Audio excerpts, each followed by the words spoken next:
السلام علیکم۔ عمران خان پر بڑا متعین الزام تھا کہ ان سے معیشت نہیں سنبھل رہی۔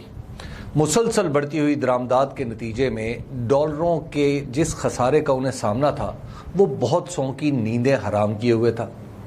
اسی دوران سری لنکا میں جو کچھ ہوا اس سے یہ خوف بھی بڑھ گیا کہ ملک میں ڈالر کم پڑ گئے تو یہاں بھی وہی کچھ ہوگا جو وہاں ہوا۔ اپوزیشن نے آسمان سر پر اٹھا رکھا تھا کہ ملک برباد ہونے کو ہے۔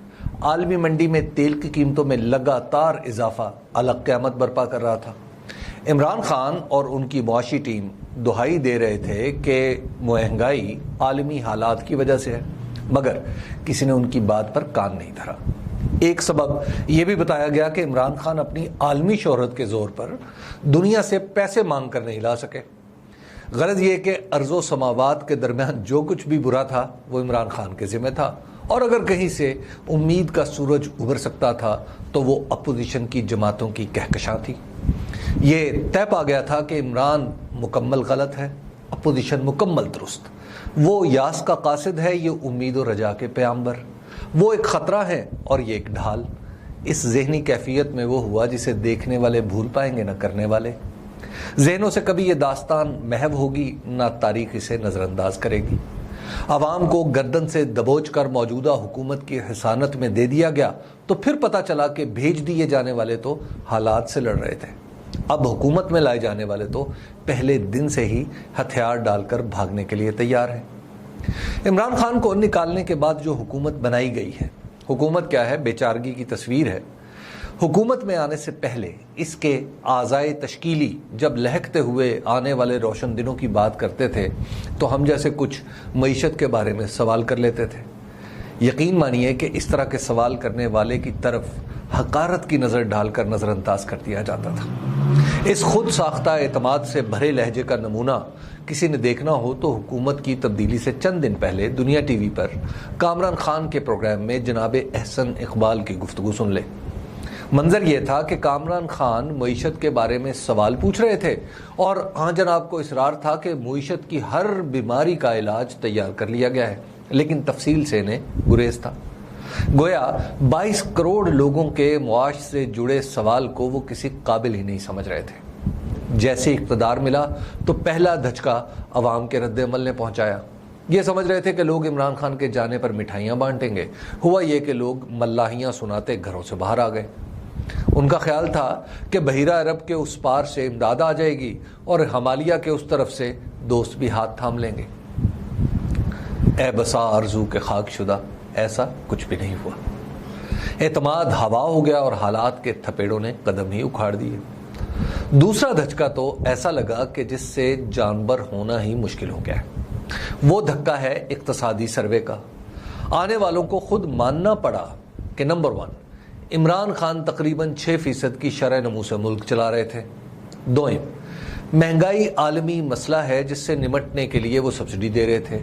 سوئم، سبسڈی کا بوجھ کم کرنے کے لیے وہ روس سے تیل خریدنا چاہ رہے تھے۔ چہارم، مہنگائی کی وجہ سے ہی کرنٹ اکاؤنٹ خسارے میں تھا۔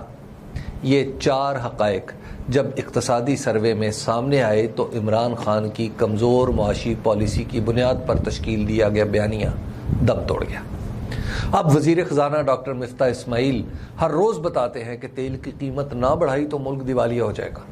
وہی دلائل جو عمران خان دے رہے تھے آج بھی حکومت کا وظیفہ ہے۔ اس حکومت کا ایک بنیادی مسئلہ اس کے اعضائے تشکیلی کے معاشی فہم کا ہے، جو دراصل معاشی اصولوں پر نہیں بلکہ وقتی سیاسی ضروریات پر استوار ہے۔ مسلم لیگ نون ہو یا پیپلز پارٹی، ان دونوں جماعتوں نے کبھی ملکی معیشت کو درست کرنے یا اپنے پیروں پر کھڑا کرنے کی کوشش نہیں کی، بلکہ یہ دونوں جماعتیں خاص قسم کی مصنوعی خوشحالی پیدا کر کے ووٹ کھڑے کرنے کی عادی ہیں۔ وضاحت کے لیے پیپلز پارٹی کی مثال لے لیجئے۔ مجھے اس کے ایک سابق وزیر نے بتایا کہ 2008 سے 13 کی حکومت کے دوران کچھ وزراء نے طے کیا کہ سرکاری ملازمین کی تنخواہیں 2 گنا ہونی چاہیے۔ یہ سوچ کر وہ صدر آصف علی زرداری کے پاس گئے اور ان سے منظوری لے لی۔ اس وقت وزیر خزانہ ڈاکٹر عبدالحفیظ شیخ تھے۔ ان سے یہ منصوبہ مخفی رکھا گیا، جب کابینہ کے اجلاس میں یہ تجویز آئی تو وزیر خزانہ نے دہائی دی کہ اس طرح افراط زر ہو جائے گا، قیمتیں بڑھ جائیں گی اور تنخواہیں بڑھانے کا کوئی فائدہ نہیں ہوگا۔ ظاہر ہے یہ بات کسی نے نہیں مانی اور وہی ہوا جو حفیظ شیخ کہہ رہے تھے۔ بعد کے الیکشن میں پیپلز پارٹی کو اس کا کوئی فائدہ نہیں پہنچا اور بری طرح سے الیکشن ہار گئی۔ اسی طرح مسلم لیگ نون کی پالیسی ہے۔ یہ جماعت تنخواہیں بڑھانے سے گریز کرتی ہے مگر قرض اٹھا کر بھی نظر آنے والے منصوبے شروع کرتی ہے، چاہے ان کی معاشی قیمت بعد میں کتنی بھی کیوں نہ ہو۔ اس کو سمجھنے کے لیے بجلی کے منصوبے ہی دیکھ لیجئے۔ یہ درست ہے کہ پاکستان میں بجلی بنانے کے کارخانے ضروری تھے۔ مسلم لیگ نون کو حکومت ملی تو اس نے دھڑا دھڑ کارخانے لگوا بھی لیے، مگر یہ نہیں دیکھا کہ بجلی کی قیمت کیا ہوگی۔ بالخصوص چینی کمپنیوں سے جس قیمت پر بجلی خریدی جا رہی ہے، اس کا اندازہ یوں لگائیے کہ مجھے ایک چینی کمپنی کے صاحبوں نے بڑے فخر سے بتایا کہ ان کے دنیا بھر میں لگے سبھی بجلی گھروں میں سے پاکستان کے بجلی گھر سب سے زیادہ منافع کماتے ہیں۔ عمران خان حکومت نے بنیادی نوعیت کے ان مسائل کو سیاسی طریقے سے دیکھنے کی بجائے معاشی نقطہ نظر سے دیکھنا شروع کیا۔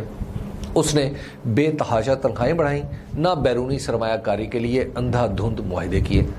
ظاہر ہے یہ پیشہ ورانہ طرز عمل کچھ نہ کچھ معاشی مشکلات کا باعث بنتا ہے۔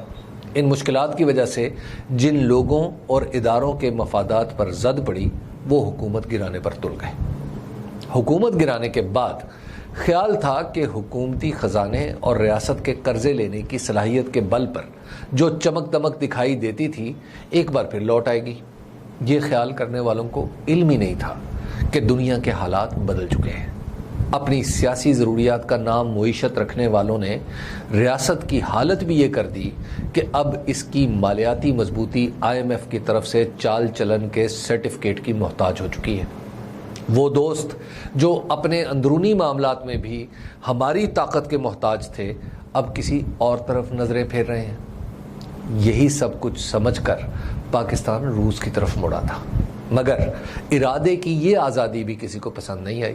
اسی لیے 1980 اور 90 کی دہائی میں تشکیل پانے والی ذہنیت سیاسی سرکس برپا کر کے تماشائیوں سے داد چاہتی تھی۔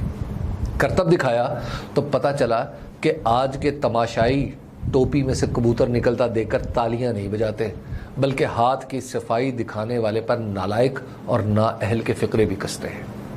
یہ تماشائی تو اتنے ہوشیار ہیں کہ اچھی طرح جانتے ہیں کہ ٹوپی سے نکلنے والا کبوتر اپنی مرضی سے اس میں گھسا تھا نہ اپنی مرضی سے نکلا ہے۔